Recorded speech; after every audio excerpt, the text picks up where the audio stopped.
नमस्कार दोस्तों। तो आज हम चर्चा करेंगे उत्तर प्रदेश की राजनीति पर। मेरा नाम है अश्विन अघोर और आप देख रहे हैं घनघोर।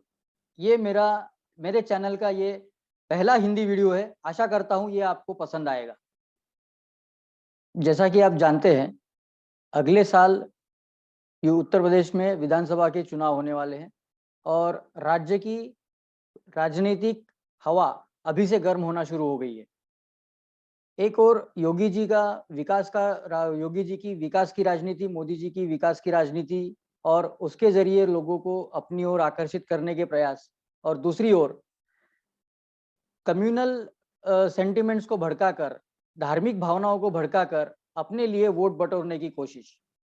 इस कश्मकश के बीच आज उत्तर प्रदेश की राजनीति डोल रही है और इसकी वजह, और ये बात आज करने की वजह यह है कि 2 दिन पहले उत्तर प्रदेश में एक जनसभा को संबोधित करते हुए एआईएमआईएम के अध्यक्ष असदुद्दीन ओवैसी ने पुलिस को जो धमकी दी है कि कल अगर योगी जी मुख्यमंत्री नहीं रहेंगे, नरेंद्र मोदी जी प्रधानमंत्री नहीं रहेंगे, तब आपको कौन बचाने आएगा। हम तब तक शांत बैठेंगे जब तक हमें मौका नहीं मिलेगा, तब तक हम शांत बैठेंगे, लेकिन जब ये दोनों नहीं रहेंगे तब आपको बचाने वाला कोई नहीं रहेगा। आपके जुल्म जो है हम भूलने वाले नहीं है। और इस वक्तव्य को लेकर, जैसा कि होना ही था, मीडिया में इसे बहुत उछाला गया, मीडिया में इसकी बहुत चर्चा शुरू हो गई, राजनीतिक गलियारों में भी इस पर बहुत चर्चा शुरू हुई। भाजपा के नेताओं ने इस पर क्रिटिसाइज करना शुरू किया। ओवैसी को कम्युनल और वोट बांटने, समाज को बांटने वाला बताकर उनकी आलोचना शुरू कर दी। लेकिन ये पहली बार नहीं हो रहा है। असदुद्दीन ओवैसी ने ये पहली बार, या उनकी पार्टी ने ये पहली बार नहीं किया है। इसके पहले भी उनके छोटे भाई अकबरुद्दीन ओवैसी ने कुछ इसी तरह का एक वक्तव्य किया था, जिसमें उन्होंने कहा था कि सिर्फ 15 मिनट के लिए पुलिस हटा दो, फिर देखो हम लोग क्या करते हैं। ये जो ओवैसी की और एमआईएम की जो राजनीति है, मुस्लिमों को अपनी ओर आकर्षित करने के लिए, ये जो है पिछले कई सालों से देश देख रहा है। जहां भी कोई चुनाव होते हैं, जो भी चुनाव होते हैं, वहां जिसमें ओवैसी की पार्टी चुनाव लड़ती है, वहां जाकर उनकी कोशिश ये होती है कि वो खुद को मुसलमानों का मसीहा बताएं और मुसलमानों का मसीहा करके एस्टेब्लिश करवा ले। उनकी कोशिश ये भी होती है कि वही एक ऐसे व्यक्ति है, वही एक ऐसे नेता है जो मुसलमानों का भला करेंगे और मुसलमानों के लिए काम करेंगे। जब ओवैसी ये सब बातें करते हैं, तब उनका उद्देश्य एक तो ये होता ही है कि खुद को मुसलमानों का मसीहा के तौर पर एस्टेब्लिश करना। साथ ही साथ वो ये भी बताना चाहते हैं लोगों को कि जो राजनेता आज तक मुसलमानों के नाम पर राजनीति कर रहे थे, उनको उनका मसीहा बनने की कोशिश कर रहे थे, या उन मुसलमानों के नाम दम पर मुसलमानों को राजनीति में लाए इस्तेमाल कर कर अपनी दुकानें चला रहे थे, वो असल में मुसलमान कम्युनिटी का, मुसलमान लोगों का नुकसान कर रहे थे। और आज परिस्थिति ऐसी बन गई है कि ओवैसी के अलावा उनका कोई मसीहा हो ही नहीं सकता। उनकी इस स्ट्रैटेजी का नतीजा हर चुनाव में अलग-अलग जगह पे देखने को भी मिलता है। कई जगह पे उनका वोट शेयर बढ़ा है, कई जगह पे उनके प्रत्याशी चुन के आए हैं, उनके सांसद चुन के आते हैं, उनके विधायक चुन के आते हैं, उनके पार्षद चुन के आते हैं। इसका सबसे ज्यादा नुकसान उन पार्टियों को होता है जो आज तक धर्म की राजनीति करते आ रहे हैं। धर्म की राजनीति का मतलब ये है कि मुसलमानों का तुष्टीकरण, मुस्लिम समाज का तुष्टीकरण, और उनको किसी ना किसी डर के माहौल में रखकर उनसे वोट बटोरने का काम जो राजनीतिक पार्टियां कर रही है। जैसे उत्तर प्रदेश की अगर हम बात करें तो वहां पे समाजवादी पार्टी है, कांग्रेस है, इन और कुछ हद तक बहुजन समाज पार्टी भी ये करती है। ओवैसी के चुनाव लड़ने का या ओवैसी के जनसभाओं का सीधा असर इन पार्टियों पर पड़ता है जिनके वोट ओवैसी काटते हैं।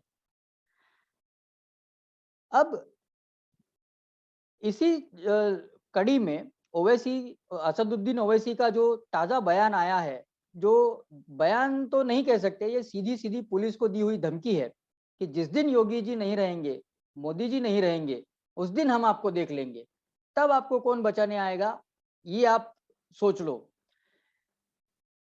उत्तर प्रदेश में पिछले 5-6 सालों में जो हालात बदले हैं, एक जमाना था जब गुंडा राज और जंगल राज माना जाता था उत्तर प्रदेश को। योगी जी जब से मुख्यमंत्री बने हैं, तब से उन्होंने समाज में से गुनहगार और गुनाह को खत्म करने के लिए जो पहल की है, जो कदम उठाए हैं, उसका नतीजा आज देखने को मिल रहा है। योगी सरकार की जो क्या कहते हैं उसको, स्ट्रिक्ट पोजी स्टैंड है गुनाह और गुनहगारों को लेकर, उसका नतीजा ये हुआ है कि राज्य से, प्रदेश से गुनहगार और जो गैंग्स होती थी, वो लगभग पूरी तरह खत्म हो चुकी है।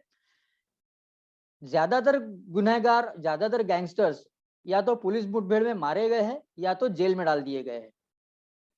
ऐसे में दशकों के असुरक्षित माहौल के बाद, दशकों के गुंडा राज के बाद, अब जाकर उत्तर प्रदेश के लोग चैन की सांस ले रहे हैं, क्योंकि गुनाह कम हो रहे हैं और लोगों की सुरक्षा बढ़ी है। ऐसे में पुलिस को ये कहकर धमकी देना कि अगर जिस दिन योगी जी नहीं रहेंगे, जिस दिन मोदी जी नहीं रहेंगे, तब हम आपको देख लेंगे, ये एक उत्तर प्रदेश की जनता में एक संदेश ये भेजता है कि पुलिस जो कार्रवाई कर रही है, पुलिस जो एक्शन ले रही है, उससे जिन लोगों को नुकसान हो रहा है, वो या तो ओवैसी के समर्थक है या ओवैसी के नजदीकी लोग हैं। मतलब सीधा सीधा हम लोग ये कह सकते हैं कि गुनाहगार और गुनाह के खिलाफ उत्तर प्रदेश पुलिस ने जो मुहिम छेड़ी है, उससे असदुद्दीन ओवैसी नाराज है।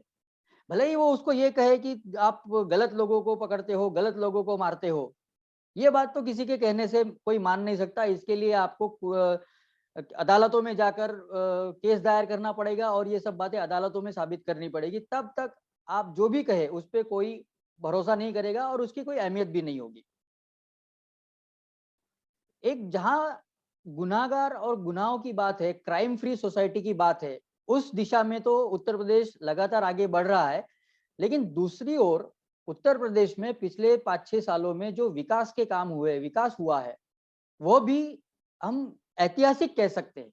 40-40, 50-50 साल से लटकी पड़ी, अटकी पड़ी परियोजनाएं पिछले 4-5 सालों में ना सिर्फ शुरू हुई है, बल्कि कई सारी तो पूरी भी हो चुकी है। अब इसका सबसे ताजा उदाहरण, सबसे ताजा एग्जाम्पल है सरयू नहर परियोजना।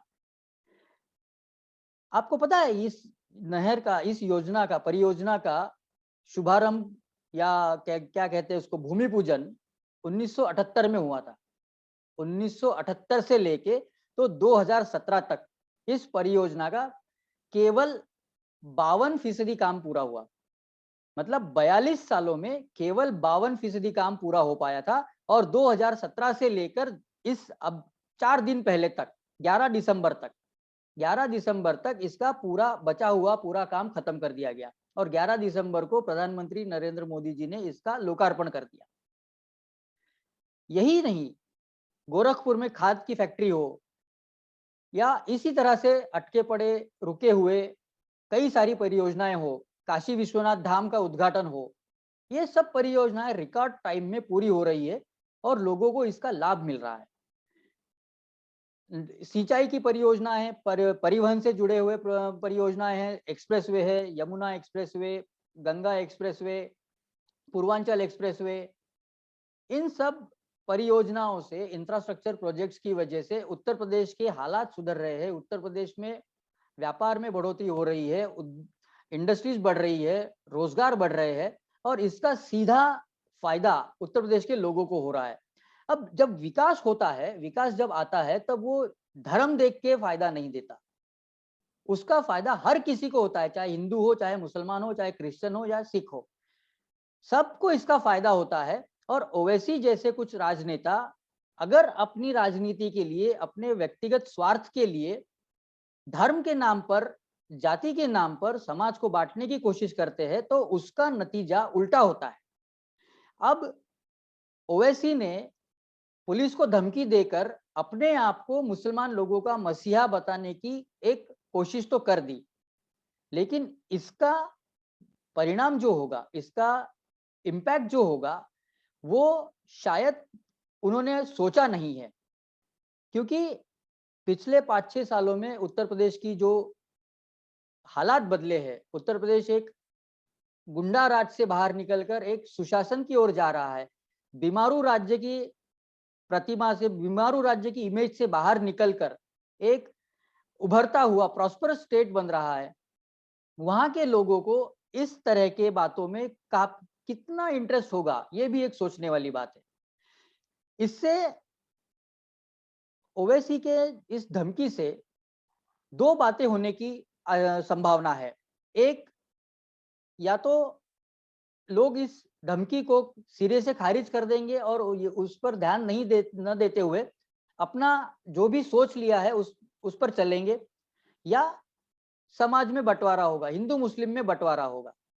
अगर हिंदू और मुस्लिम समुदायों में बंटवारा हुआ तो इसका सीधा सीधा फायदा बीजेपी को मिलेगा, क्योंकि न सिर्फ विकास के लिए बल्कि योगी जी ने जो राज्य में शांति बनाई है, सुशासन लाया है, उसको कंटिन्यू करने के लिए, उसको बरकरार रखने के लिए लोग वो योगी जी को ही दोबारा मुख्यमंत्री बनाएंगे।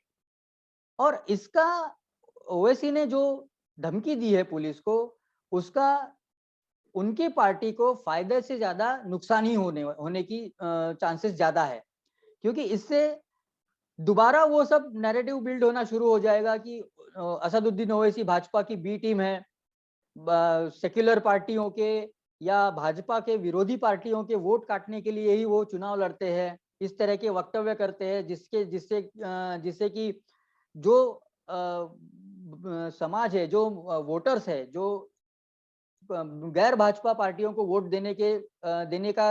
दे सकते थे, वो इन सब वक्तव्यों की वजह से बीजेपी की तरफ धकेले जाएंगे और पुरजोर तरीके से ज्यादा वोट बीजेपी को देंगे। तो ये सब ओवैसी ने जो किया है उसका ये दूसरा पहलू है। इसका नुकसान खुद ओवैसी की पार्टी को भी होगा और समाजवादी पार्टी को भी होगा। उत्तर प्रदेश में आज की तारीख में सत्ता में आने के लिए अखिलेश यादव जी जान से कोशिश कर रहे हैं। मतलब जैसे अंग्रेजी में कहते हैं कि don't not to leave any stone unturn, मतलब वो कुछ भी ऐसा नहीं छोड़ना चाहते जो उन्होंने ना किया हो। यहाँ तक कि उन्होंने अपने चाचा शिवपाल सिंह यादव से भी सुलह कर ली है, ताकि आने वाले चुनावों में सब ज्यादा से ज्यादा प्रत्याशी चुन के आए और सत्ता में जाने का मौका बने। ओवैसी के इस स्टेटमेंट के वजह से या इस धमकी के वजह से गैर भाजपा पार्टियों के जो वोट है वो जरूर बटेंगे और अखिलेश यादव का जो प्लान है सत्ता में आने का, ज्यादा से ज्यादा विधायक चुन के लाने का, वो अब शायद ही पूरा होगा। मतलब ऐसा नहीं है कि अगर ओवैसी ये वक्तव्य नहीं करते या ये धमकी नहीं देते तो अखिलेश यादव की पार्टी को मेजॉरिटी मिल जाती और उनकी सरकार बन जाती। पिछले दो टर्म्स से उत्तर प्रदेश में योगी जी की जो राजनीति है, विकास की राजनीति है, केंद्र सरकार के साथ तालमेल बनाते हुए राज्य के विकास के लिए जो काम योगी जी कर रहे हैं, उसकी वजह से इस आने वाले चुनावों में भाजपा की जीत तो तय है। लेकिन ओवैसी ने जो ये वक्तव्य किया है उसकी वजह से इस जीत की राह थोड़ी आसान हो गई है और इसका परिणाम ये हो सकता है कि जिस कल की बात ओवैसी कर रहे हैं, जिस कल में वो पुलिस को धमकी दे रहे हैं कि बचाने वाला कोई नहीं होगा, वो कल शायद और दूर चला जाएगा। दोस्तों, अगर ये वीडियो आपको पसंद आया है तो लाइक कीजिए, शेयर कीजिए और घनघोर चैनल को ज्यादा से ज्यादा सब्सक्राइब कीजिए। धन्यवाद।